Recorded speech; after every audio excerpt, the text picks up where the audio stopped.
Hola, soy Noelia Valle y en este webinar voy a hablaros de los fundamentos del aprendizaje cooperativo. En 2018 realicé una formación en aprendizaje cooperativo con el grupo Tu Innovas en colaboración con la Universidad de Minnesota y desde entonces estoy aplicando esta metodología en mi docencia unida a otras metodologías como el Flip Classroom. Este webinar lo vamos a dividir en tres partes, habrá tres vídeos. En el primero voy a hablaros de los elementos del aprendizaje cooperativo. En el segundo, de los tipos de aprendizaje cooperativo. Os sorprenderá saber que el aprendizaje cooperativo se puede utilizar también en las clases expositivas, las clases magistrales. Y en el tercer webinar hablaremos sobre la evaluación y herramientas de evaluación del aprendizaje cooperativo. Quiero comenzar haciéndoos una pregunta o pidiendo que os hagáis esta pregunta. ¿Habéis utilizado alguna vez el aprendizaje cooperativo en vuestras clases? ¿Ha sido aprendizaje cooperativo o trabajo en equipo? ¿Habéis usado el cooperativo solamente en estos trabajos en equipo o lo utilizáis también en el día a día en grupos más reducidos, en las clases expositivas, por ejemplo? Antes de hablar de los elementos del cooperativo, vamos a ver qué es realmente una relación de cooperación y para eso vamos a repasar las relaciones interpersonales que se pueden establecer durante el aprendizaje. Podemos tener un aprendizaje individualista, una relación individualista. En este caso, cada individuo está solo en su proceso de aprendizaje y en su proceso para alcanzar objetivos. No guardan relación unos con otros, el esfuerzo es por el éxito propio y lo que beneficia a uno no afecta a los demás, ni para bien ni para mal.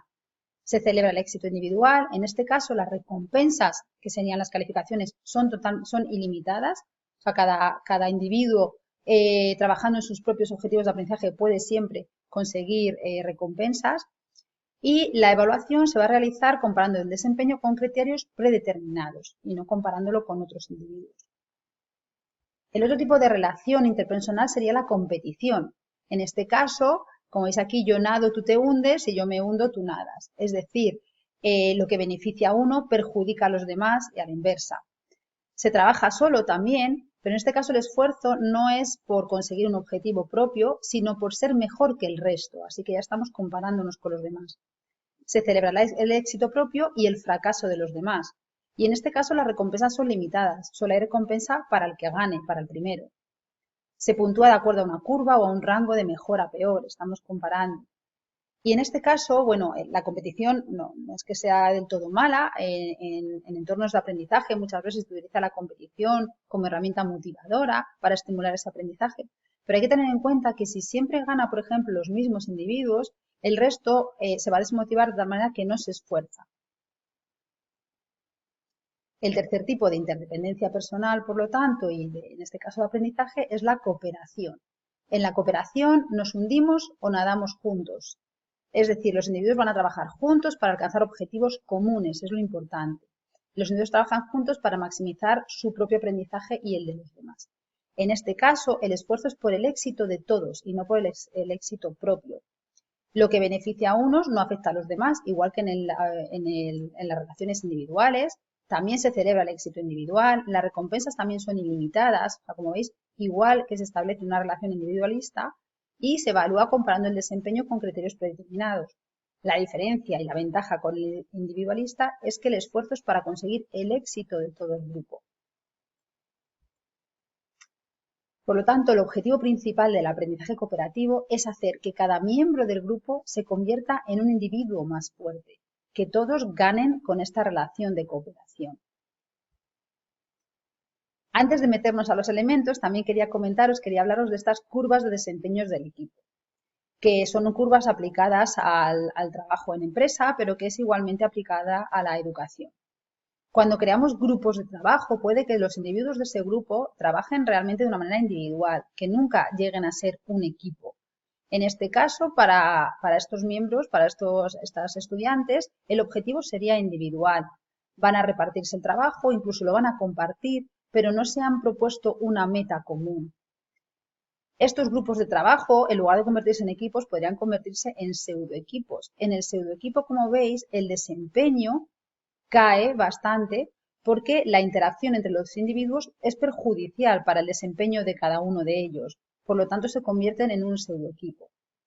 El grupo de trabajo puede convertirse en un equipo potencial, mejorando mucho la efectividad de este equipo en cuanto tienen asignada una meta común y son capaces de hacer un buen reparto de responsabilidades.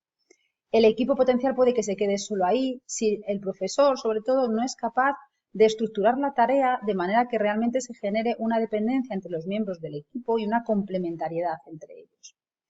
Un equipo verdadero va a ser aquel que tiene un objetivo común muy claro y en el que además unos individuos complementan a otros. Hay una heterogeneidad en el grupo y hay una complementación, de tal manera que cada uno realmente está enriqueciendo el trabajo de ese equipo y se está viendo a su vez beneficiado por sus compañeros. Esto sería lo deseable en educación.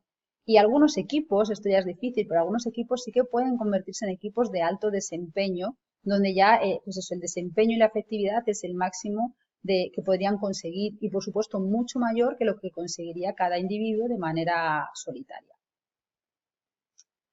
Entonces, pasamos ya a los fundamentos, a los elementos básicos del aprendizaje cooperativo, lo que debe cumplir todo aquello que queramos llamar cooperativo, que son la interdependencia positiva, asegurar la responsabilidad individual y responsabilidad personal de cada miembro del equipo, fomentar una interacción cara a cara estimulante, fomentar las habilidades interpersonales en pequeños grupos. Esto es muy importante en el aprendizaje cooperativo y es algo que lo diferencia de otros tipos de aprendizaje más individualista, y generar siempre un procesamiento por el grupo y por parte del profesor. Vamos a ir viendo cada uno de estos elementos. El primero es asegurar la interdependencia positiva. Esto está relacionado con que cada miembro del grupo debe percibir que no puede alcanzar el éxito si no lo consiguen los demás miembros. Es decir, unos dependen de otros de una manera positiva. A mí me gusta el eslogan de los mosqueteros, ¿no? Todos para uno y uno para todos. Esta es la idea de la interdependencia positiva. Para eso, el profesor debe estructurar la interdependencia positiva estableciendo un objetivo compartido por el grupo. Tiene que ser un objetivo común y muy claro. El objetivo grupal puede ser reforzando, añadiendo recompensas comunes, recursos compartidos, asignar roles. Vamos a ver algunos ejemplos de esto. Lo de añadir recompensas conjuntas podría ser, por ejemplo, sumar puntos extras si todo el equipo supera una nota. Yo he trabajado con esto en clase y cuando genero un equipo de trabajo para preparar una tarea o para preparar un examen, bueno, funciona bien incentivarles o motivarles ofreciéndoles una puntuación extra en el caso de que todos los miembros del equipo alcancen una nota mínima. Pues, por ejemplo, los parciales, si todos alcanzaban una nota de 7, yo les sumaba un punto más a esa calificación. Esto va, digamos, a forzar o a estimular más al equipo para que se ayuden unos a otros, para que todos consigan ese objetivo grupal, pero que al final se evalúa de manera individual. También se podrían repartir recursos, ¿no? Cuando repartimos los contenidos de un tema para que cada alumno prepare un contenido y luego se los expliquen unos a otros y al final del tema se va a hacer una evaluación individual, si todo el equipo consigue resolver o llegar a un mínimo en esa evaluación, pues podríamos también darle la recompensa. Pero simplemente el hecho ya de haber repartido los contenidos y hacerles la evaluación final de los mismos, ya les obliga, ya establece esa interdependencia. Porque si uno de los miembros del equipo no prepara su material o si no me aseguro que cada compañero ha entendido mi parte del material, no pueden conseguir todos el éxito establecido. Otra manera de conseguirla es estableciendo roles, ¿no? Esto se utiliza mucho en niveles a lo mejor inferiores, en secundaria, en primaria, pero también se podría usar en universidad. Roles determinados que además podrían ir rotando en los miembros de un equipo en el caso de que el equipo se mantenga en el tiempo. Un truquillo para recordar todo lo que tienes que tener en cuenta para estructurar la interdependencia positiva es acordarse de una rana cansada. Bueno, con estas letras recordar que bueno, tenemos que tener en cuenta la tarea que asignamos, que la tarea realmente establezca una dependencia entre los miembros del grupo. Puede funcionar muy bien darle una identidad a ese grupo, pues con niños más pequeños a lo mejor ponerse un nombre de equipo o algo así, pero bueno, también con nuestros estudiantes universitarios estas cosas funcionan, que tengan su eslogan, su escudo, darles identidad de grupo. Repartir bien los recursos disponibles, quizá a veces repartir ciertos recursos o contenidos les puede hacer depender unos de otros, bueno, establecer un ambiente adecuado de trabajo o establecer roles, como os decía. Después, si además jugamos pues con la narrativa, con la fantasía, y aquí podríamos meternos con temas de gamificación que encajan perfectamente con el aprendizaje cooperativo, el hecho de establecer recompensas o celebrar siempre el éxito del grupo o el final de la clase simplemente el haber trabajado juntos y establecer pues premios o regalos puede ayudar también a esta interdependencia. El segundo elemento, muy importante también, es establecer la responsabilidad individual de cada miembro del grupo. Yo creo que aquí es donde a veces fallamos cuando realizamos trabajos en equipo y no nos aseguramos de que se mantiene esta responsabilidad individual. Esto significa que cada miembro del grupo se da cuenta de que sus esfuerzos son necesarios para que el grupo tenga éxito y de que nadie puede viajar gratis. No tiene que haber polizones en estos equipos. Una cadena va a ser tan fuerte como lo sea el más débil de sus eslabones. Así que el grupo debe centrarse en los miembros que necesitan más ayuda y reforzar a esos miembros, no dejarlos aislados ni dejar que esos miembros viajen de gratis, como decíamos. Para eso, el profesor puede estructurar la responsabilidad individual haciendo que los grupos aprendan juntos, pero después haciendo evaluaciones, exámenes individuales, comprobando el aprendizaje de algunos individuos al azar o asignando el rol de controlador a cada grupo. Veamos algunos ejemplos. En lo primero que decimos de hacer una actividad conjunta, pero después hacer exámenes individuales. Esto me parece fundamental. Cuando se hace una exposición en grupo, que cada alumno sea capaz de responder a las partes que han presentado los otros, lo que demuestre que hay realmente una coordinación y un trabajo cooperativo. O incluso si realizamos una tarea por parejas, esto tiene que ver también con lo que hice de comprobar el aprendizaje de individuos al azar. Durante las clases presenciales, por ejemplo, vamos a ver cómo se pueden organizar tareas muy cortitas que los alumnos realicen en parejas, como revisión de apuntes, realizar una definición consensuada entre los dos miembros de la pareja, realizar un problema. En ese caso, si los alumnos saben que en cualquier momento el profesor va a seleccionar alumnos al azar y que tienen que ser capaces de defender aquel trabajo que están haciendo en pareja, la pareja se va a asegurar de que los dos controlan ese contenido y que no hay uno que lo está realizando por el otro. Entonces, siempre hay que meterle un componente individual al final del trabajo cooperativo. También se podría hacer asignando roles en los que sea un miembro del equipo el que se asegura que todos los compañeros estén realizando su parte de la tarea y están comprendiendo la de los demás. El tercer elemento, muy característico del aprendizaje cooperativo, es conseguir las habilidades, el desarrollo de habilidades interpersonales y de los pequeños grupos. Las habilidades para trabajar cooperativamente incluyen un amplio abanico de comportamientos que abarcan desde el liderazgo, la creación de la confianza, comunicación, toma de decisiones, resolución de conflictos.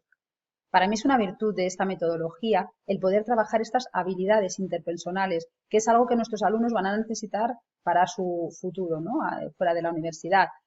No les vamos a pedir, no les van a pedir solamente conocimientos, sino también la adquisición y el puesta en práctica de todas estas habilidades. Y para mí, bueno, es una de las mejores formas de trabajarlo es a través del trabajo cooperativo. Para eso el profesor debe definir, enseñar y animar constantemente determinados comportamientos cooperativos. O sea, también es una estrategia que debemos tener en cuenta, no simplemente dejar que pase, sino trabajarla con ellos en clase y veremos algunas herramientas para hacerlo.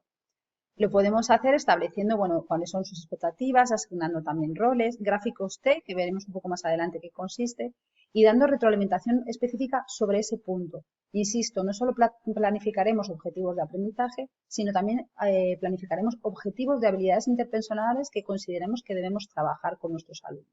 Esta adquisición de habilidades interpersonales y de los pequeños grupos va a ser más sencilla si mantenemos una interacción cara a cara estimuladora, que es el siguiente elemento del aprendizaje cooperativo. Los miembros del grupo promueven el aprendizaje de los demás ayudando, compartiendo y animando a los demás a aprender. Para ello, los alumnos necesitan estar rodilla con rodilla y ojo con ojo. Es decir, deben estar en un ambiente en el que se facilite este contacto visual y contacto incluso físico con los estudiantes o entre los estudiantes, para que puedan explicar, discutir y enseñarse unos a otros. No penséis por eso que el aprendizaje cooperativo se limita a la presencialidad en el aula. Es verdad que ahí es más fácil, pero también las herramientas digitales de que disponemos hoy en día, como por ejemplo la posibilidad que nos da Blackboard para establecer grupos de trabajo, ambientes en los que el alumno se encuentran solos, a gusto y pueden trabajar y compartir documentos, facilita también este aprendizaje cooperativo. Para eso el profesor tendrá que estructurar a los alumnos en grupos de trabajo pequeños para que puedan estar cerca unos de otros, separar unos grupos de otros, darles su espacio personal, donde sean capaces de verse frente a frente. Como digo, las herramientas digitales pues, nos permitirán hacer esto de una manera adaptada. El elemento es monitorizar, intervenir y procesar. Esto quiere decir que los miembros del grupo necesitan estar atentos a cómo está funcionando su grupo, tomarse tiempo para la reflexión, para discutir en qué medida están alcanzando objetivos, mantener relaciones de trabajo efectivas y planificar modos de ser aún más efectivos. Esto quiere decir que una vez que se forma el equipo y tiene un objetivo académico, digamos, común, debe hacer periodos de reflexión o debemos dejarles tiempo para la reflexión sobre el propio funcionamiento del equipo, no solamente por si están alcanzando el objetivo académico, si están entendiendo tal materia, sino cómo están trabajando como equipo. Para eso, y una vez visto todos los elementos del aprendizaje cooperativo, lo siguiente que vamos a ver es cuál es el papel del profesor en todo esto. En clase, en cada clase, el maestro debe elegir entre ser un sabio en el escenario o un dirigente marginal. ¿Vamos a dedicarnos a transmitir nuestros conocimientos o vamos a facilitar, vamos a ayudar que los alumnos lo adquieran trabajando de forma cooperativa? Al tomar la decisión es importante recordar que el reto de la enseñanza no es cubrir el material para los estudiantes, sino descubrir el material con los estudiantes. Por lo tanto, vamos a ver qué pasos concretos debe dar el docente en una clase estructurada como aprendizaje cooperativo. Eso serían todas las etapas de desempeño del maestro, del profesor. Son propuestas por Johnson & Johnson, como bueno, la mayoría de los fundamentos de los que os estoy hablando en este webinar, ya que son ellos los que iniciaron esta metodología y los que ahora hacen estas formaciones a través de la Universidad de Minnesota. Estas son las etapas y vamos a ir viéndolas en detalle para no perder tiempo en esta diapositiva. La primera es especificar los objetivos previos. Y cuando me refiero a objetivos, no me refiero solo a los objetivos académicos, sino recordar también a los objetivos de habilidades sociales. Es decir, el profesor debe tomar la decisión sobre qué contenidos académicos va a impartir o quiere que sus alumnos descubran y aprendan y qué habilidades sociales podemos trabajar en relación con esos contenidos o no, simplemente por el hecho de trabajar una habilidad social.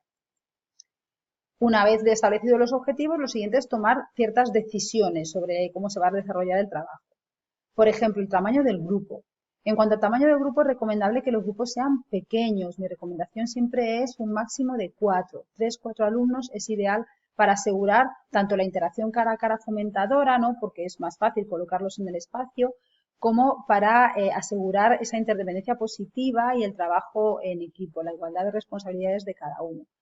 En ocasiones nos vemos obligados a hacer trabajos más numerosos, a hacer grupos de trabajo más numerosos, porque tenemos un número grande de alumnos en nuestra aula y hacer grupos más pequeños requeriría mucho más esfuerzo por nuestra parte y a veces no es viable para monitorizar, para hacer el seguimiento de estos grupos. Entonces, bueno, dentro de tus posibilidades, hazlo lo más reducidos posibles. Otra decisión es asignar los estudiantes a los grupos. Esto siempre es algo que nos preocupa. ¿Cómo hacemos los grupos? ¿Dejamos que los alumnos los creen ellos solos y entonces se van a juntar con sus compañeros, con los que tienen más afinidad? ¿Los creamos nosotros? ¿En base a qué criterios? ¿En base a calificaciones? ¿En base a capacidades de liderazgo? ¿A sus habilidades sociales? Bueno, lo importante es que los grupos sean heterogéneos. Funcionan mejor los grupos heterogéneos, ya que las capacidades, las habilidades están más repartidas. Un grupo muy homogéneo en el que todos los alumnos tienen o el mismo rendimiento o la misma capacidad de liderazgo o son afines porque simplemente son amigos y entonces es más fácil que se distraigan del objetivo de la tarea poniendo a punto, o sea, compartiendo sus afinidades, pues es menos recomendable. Por eso es recomendable que el grupo lo haga el profesor y muchas veces es simplemente hacerlo al azar y así ya tenemos un grupo heterogéneo, pero otras lo podemos hacer en base pues a eso, a mezclar quizá rendimientos académicos con capacidades de ayuda, de liderazgo. Veremos algunos consejillos para poderlos establecer. Después, bueno, es organizar físicamente la clase y si no lo hacemos en la clase presencial, decidir qué herramientas o aplicaciones vamos a utilizar para facilitar este trabajo cooperativo. Seleccionar los materiales didácticos que se van a distribuir entre los estudiantes y asignar funciones para garantizar la interdependencia. Esto está relacionado con la asignación de roles en el caso de que lo vayamos a utilizar. Lo siguiente que debe hacer el profesor es explicar la estructura de tareas y los objetivos. El alumno debe tener muy claro cómo se va a estructurar su trabajo, qué partes va a tener, cómo se va a hacer y cuáles son los criterios para alcanzar el éxito, tanto el éxito académico como los comportamientos deseados. ¿Cuáles son esos comportamientos? Podemos detallar algunos, ¿no? Pues que sean capaces de explicar, de relacionar, de comprobar la comprensión de sus compañeros y la suya propia, de fomentar la participación unos de otros, la capacidad de escucha, fomentar el no cambiar de parecer a menos que sean convencidos por lógica, es decir, estimular un pensamiento crítico y de respeto. Criticar las ideas, no los individuos. Bueno, pues si queremos que estos comportamientos sean los que tengan nuestros alumnos, debemos dejarlos claros también. Lo siguiente ya es poner en marcha la lección cooperativa, esto es pues, elegir qué estrategias, ¿no? qué técnicas o herramientas vas a utilizar para organizar esta tarea cooperativa. Se pueden seguir guiones de aprendizaje cooperativos, aquí os pongo algunos de ellos, os daré documentación para que tengáis disponible, o paquetes de estudios cooperativos. El Jigsaw, que es la primera que tengo puesta, también llamada técnica de rompecabezas o puzzle, es bastante empleada y somos ya muchos profesores los que la utilizamos también en la universidad, os la voy a explicar en detalle. Consiste en organizar equipos de trabajo, grupos de expertos en torno a una temática, ¿no? Al trabajo que les vamos a encomendar. Esto se puede hacer en una sola sesión de clase o se puede hacer para varios días. Entonces, el grupo de expertos va a preparar un contenido determinado y una vez revisado por ellos y por el profesor, se va a reorganizar en grupos con el mismo número de alumnos, como veis aquí, 4 alumnos, en el que hay un experto de cada parte del tema.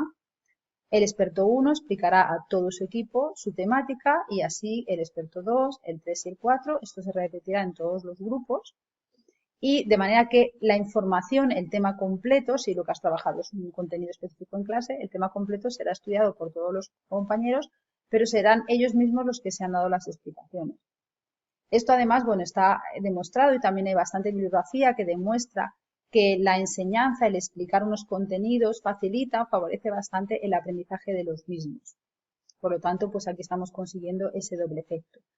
Este Jigsaw yo lo completo siempre con una tarea final, una evaluación individual, para asegurar, como decíamos, la responsabilidad individual de cada miembro del equipo. Aquí hay una clara interdependencia. Si uno de los miembros no ha preparado su contenido, ese equipo no va a conseguir el éxito completo porque le va a faltar una parte de la materia. Pero además aseguramos la responsabilidad de cada uno de ellos en ese proceso de escucha, de aprendizaje. No solamente cuento lo que me ha tocado a mí, sino que tengo que entender y comprender lo de los demás porque luego voy a ser evaluado de forma independiente. Bueno, estos son un par de imágenes en las que están alumnos de la universidad, nuestros alumnos trabajando en cooperativo. Como veis, cómo se están explicando unos a otros la parte que les ha tocado. En este caso, yo siempre les pido que traigan una infografía o un esquema que regalen a sus compañeros para ayudarles a guiarles en el contenido. Y luego, esta es la prueba individual que les hago en algunas ocasiones después de realizar esta actividad. Y es que cada grupo, una vez que controla uno de los contenidos explicados por un compañero, tiene que hacer un par de preguntas en unos post-its y colocarlos, como veis en la pizarra, sin que se vea la pregunta. Una vez que termina la actividad, todos los alumnos van a salir de uno en uno, van a coger una pregunta al azar de otro de los equipos de trabajo y tienen que contestarla. Esta es la parte de asegurar la responsabilidad individual de esta actividad. Otra de las cosas que tiene que tener en cuenta el profesor es vigilar la eficacia de los grupos de aprendizaje e intervenir cuando corresponda. No se puede hacer una actividad de trabajo cooperativo y que el profesor se quede sentado en la mesa viendo cómo trabajan los alumnos desde lejos. Incluso si lo hacemos de manera virtual, el alumno debe, o sea, el profesor debe visitar las diferentes aulas virtuales o sesiones virtuales de trabajo para asegurar que se están cumpliendo los objetivos tanto de aprendizaje como de habilidades sociales.